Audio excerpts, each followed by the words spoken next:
അങ്ങനെ mock viva ഒരു ദിവസമായിരുന്നു കേട്ടോ. അങ്ങനെ വൈവയൊക്കെ കഴിഞ്ഞ് ഞാൻ എന്തായാലും ട്രിവാൻഡ്രത്തോട്ട് പോകാമെന്ന് വിചാരിച്ചു.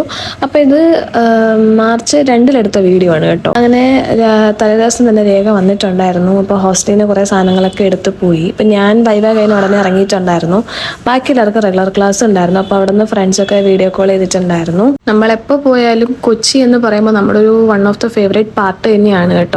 എൻ്റെയും രേഖയുടെയും കുറേ നല്ല മെമ്മറീസ് ഹോൾഡ് ചെയ്യുന്ന ഒരു സ്ഥലം തന്നെയാണ് എറണാകുളം. അപ്പോൾ സ്ഥിരം പോകുന്ന സ്പോട്ടിൽ പോയി ഫുഡ് കഴിച്ചിട്ടുണ്ടായിരുന്നു. നമ്മുടെ അപ്പാർട്ട്മെൻറ്റിന് അടുത്ത് തന്നെയായിരുന്നു കേട്ടോ. അപ്പോൾ അവിടെ അപ്പാർട്ട്മെൻറ്റൊക്കെ പാസ് ചെയ്താണ് നമ്മൾ പോയിട്ടുണ്ടായിരുന്നത്. കാരണം നമ്മൾ ഒരു 2 കൊല്ലം അവിടെ നിന്നെങ്കിലും കുറേ കൊല്ലം നിന്നൊരു എഫക്റ്റ് ആണ് കേട്ടോ നമുക്ക്.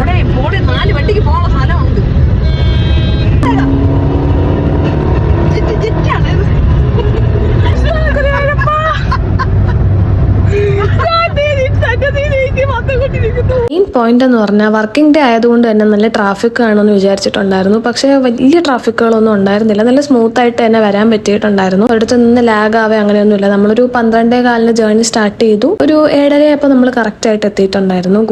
ഗൂഗിൾ അമ്മച്ചീനെ പോലും നമ്മൾ കടത്തി വെട്ടിക്കൊണ്ട് നമ്മൾ നേരത്തെ എത്തിയിട്ടുണ്ടായിരുന്നു. അങ്ങനെ വീടെത്തി. പിന്നെ പൊങ്കാലയ്ക്ക് വേണ്ട കുറച്ച് സാധനങ്ങളൊക്കെ വാങ്ങിക്കാനുണ്ടായിരുന്നു കേട്ടോ. ആറ്റുകാൽ പൊങ്കാലയാകുമ്പോൾ പിന്നെ അറിയാലോ, ഒരു ഉത്സവം തന്നെയാണ് 10 ദിവസത്തെ. അങ്ങനെ നല്ല ലൈറ്റും കാര്യങ്ങളൊക്കെ കണ്ട് റിഫ്രഷ്മെന്റ് ഒക്കെ കഴിഞ്ഞ് നമ്മൾ വീടെത്തി. അപ്പോൾ ബൈ.